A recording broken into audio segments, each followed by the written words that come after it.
হরে কৃষ্ণ সবাইকে। তো চলো আজকে আমরা দেখি বাইরের অবস্থা খুবই খারাপ।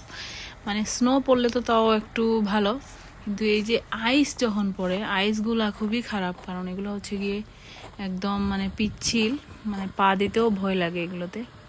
যদি একবার স্লিপ কাটি বা পড়ে যাই তাহলে অনেক প্রবলেম। তো এখানে খুব সাবধানে হাঁটতে হয়। দেখো পুরাটা একদম আইস একটা লেয়ার পড়ে গেছে পুরা পার্কিং লটে আমাদের। আর এখানে হচ্ছে গিয়ে গাড়িগুলো আইস হয়ে গেছে। তো আমি গাড়িগুলো অলরেডি গরমে দিছি, মানে গাড়ি স্টার্ট দিয়ে হিট চালিয়ে দিছি। তো দেখা যাক কি হয়। আর এই দেখো আমি পা দিয়ে দেখতেছি কীরকম পিচ্ছিল, মানে খুব ভয় লাগতেছিল হাঁটতে, খুবই ভয়ঙ্কর অবস্থা। মানে সারাটা মানে গাড়িতে ওঠার জায়গা বা পুরো রাস্তা জুড়ে এই অবস্থা, একদম আইস হয়ে আছে। একটা ঠিক একটা লেয়ার পড়ে গেছে, 2 ইঞ্চি মতো হবে। পুরো গাড়িটা কি আইসি হয়ে গেছে।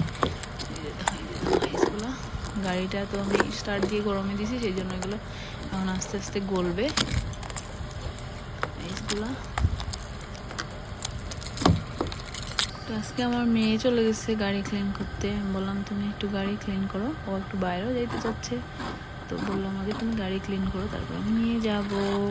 আর এই যে দেখো পুরাটা পার্কিং লটে কি অবস্থা, একদম ক্লিয়ার।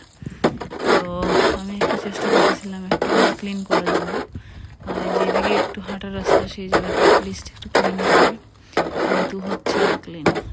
তো আমি ক্লিন করতেই পারতেছিলাম না, শুধু উপর থেকে একটু একটু আইস উঠে যাচ্ছিল, নিচে বুঝতেছিলাম ওদিকে।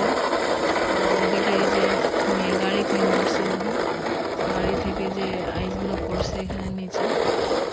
তো এখানে অনেক বড় বড় টুকরো হয়েছে, একটু সরিয়ে দিচ্ছে।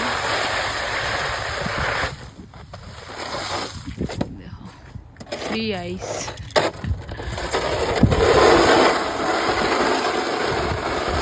খুবই শক্ত হয়ে লেগে আছে আইসগুলো। হরে কৃষ্ণ, ভালো থাকো সবাই।